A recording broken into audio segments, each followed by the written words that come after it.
गोभी, प्याज, गोभी शामिल कर देंगे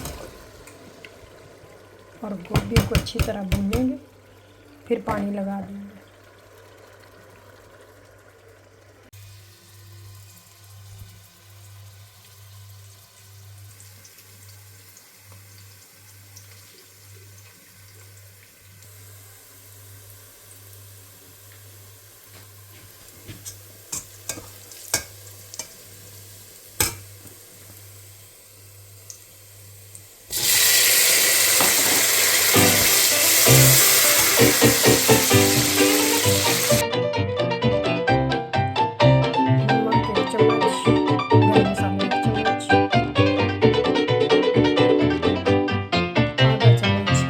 लाल मिर्च, 1 चम्मच धनिया पाउडर, यह मसाला